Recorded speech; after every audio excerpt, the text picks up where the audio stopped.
Assalamualaikum warahmatullahi wabarakatuh.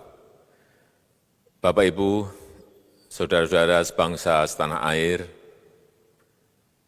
pagi tadi saya telah memimpin rapat terbatas secara virtual tentang Undang-Undang Cipta Kerja bersama jajaran pemerintah dan para gubernur. Dalam undang-undang tersebut terdapat 11 klaster yang secara umum bertujuan untuk melakukan reformasi struktural dan mempercepat transformasi ekonomi. Adapun klaster tersebut adalah urusan penyederhanaan perizinan, urusan persyaratan investasi, urusan ketenagakerjaan, urusan pengadaan lahan, urusan kemudahan berusaha, urusan dukungan riset dan inovasi, urusan administrasi pemerintahan, urusan pengenaan sanksi, urusan kemudahan pemberdayaan dan perlindungan UMKM, urusan investasi dan proyek pemerintah, serta urusan kawasan ekonomi. Dalam rapat terbatas tersebut, saya tegaskan mengapa kita membutuhkan Undang-Undang Cipta Kerja. Pertama, setiap tahun ada sekitar 2,9 juta penduduk usia kerja baru, anak muda yang masuk ke pasar kerja, sehingga kebutuhan atas lapangan kerja baru sangat-sangat mendesak. Apalagi di tengah pandemi, terdapat kurang lebih 6,9 juta pengangguran dan 3,5 juta pekerja terdampak pandemi COVID-19. Dan sebanyak 87% dari total penduduk bekerja memiliki tingkat pendidikan setingkat SMA ke bawah, di mana 39% berpendidikan sekolah dasar. Sehingga perlu mendorong penciptaan lapangan kerja baru, khususnya di sektor padat karya. Jadi, Undang-Undang Cipta Kerja bertujuan untuk menyediakan lapangan kerja sebanyak-banyaknya bagi para pencari kerja serta para pengangguran. Kedua, dengan Undang-Undang Cipta Kerja akan memudahkan masyarakat, khususnya usaha mikro kecil, untuk membuka usaha baru. Regulasi yang tumpang tindih dan prosedur yang rumit dipangkas. Perizinan usaha untuk usaha mikro kecil (UMK) tidak diperlukan lagi, hanya pendaftaran saja. Sangat simpel. Pembentukan PT atau perseroan terbatas juga dipermudah. Tidak ada lagi pembatasan modal minimum. Pembentukan koperasi juga dipermudah. Jumlahnya hanya 9 orang saja. Koperasi sudah bisa dibentuk. Kita harapkan akan semakin banyak koperasi-koperasi di tanah air. UMK, usaha mikro kecil yang bergerak di sektor makanan dan minuman, sertifikasi halalnya dibiayai pemerintah, artinya gratis.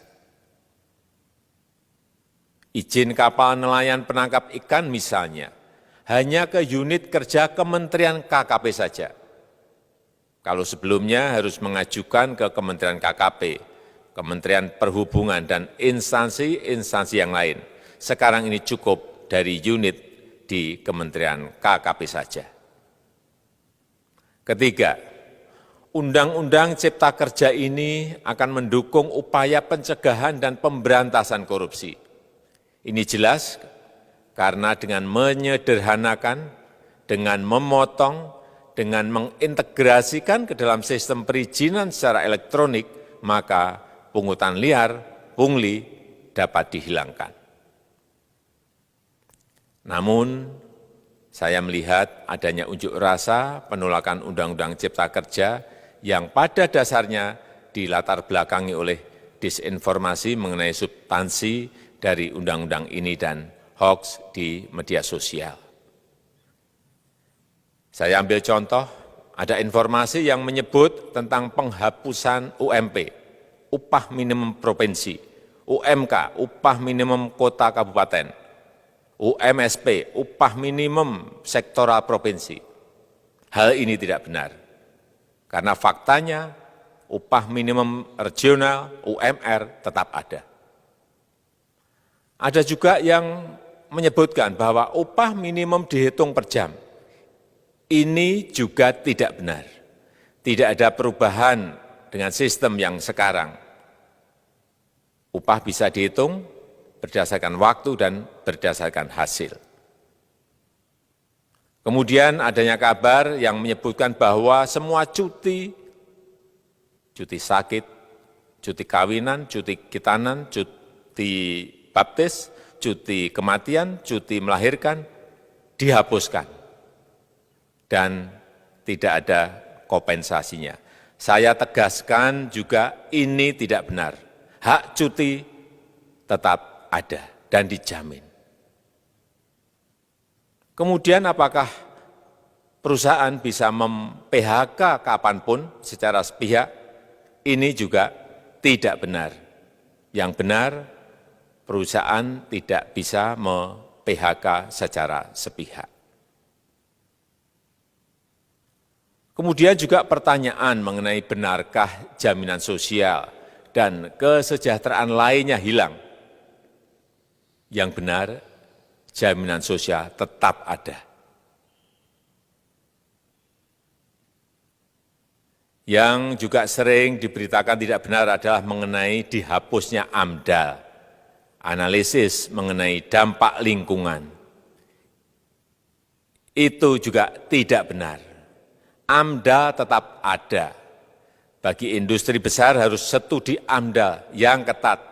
Tetapi bagi UMKM lebih ditekankan pada pendampingan dan pengawasan.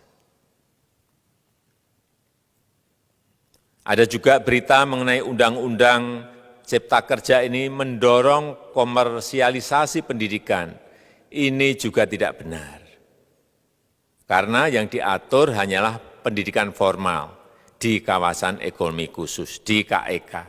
Sedangkan perizinan pendidikan tidak diatur di dalam Undang-Undang Cipta Kerja ini. Apalagi perizinan untuk pendidikan di pondok pesantren. Itu tidak diatur sama sekali dalam Undang-Undang Cipta Kerja ini. Dan aturannya yang selama ini ada tetap berlaku. Kemudian diberitakan bahwa keberadaan bank tanah. Bank tanah ini diperlukan untuk menjamin kepentingan umum, kepentingan sosial, kepentingan pembangunan nasional, pemerataan ekonomi, dan konsolidasi lahan serta reforma agraria. Ini sangat penting untuk menjamin akses masyarakat terhadap kepemilikan tanah, kepemilikan lahan. Dan kita selama ini tidak memiliki bank tanah. Saya tegaskan juga bahwa Undang-Undang Cipta Kerja ini tidak melakukan resentralisasi kewenangan dari pemerintah daerah ke pemerintah pusat. Tidak ada.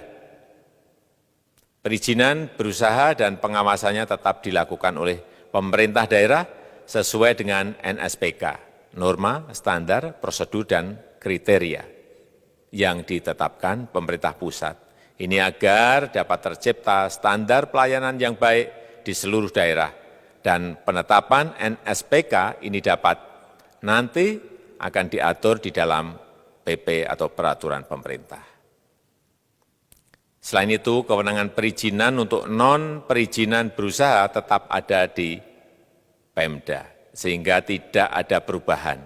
Bahkan kita melakukan penyederhanaan, melakukan standarisasi jenis dan prosedur berusaha di daerah. Dan perizinan berusaha di daerah diberikan batas waktu. Ini yang penting di sini.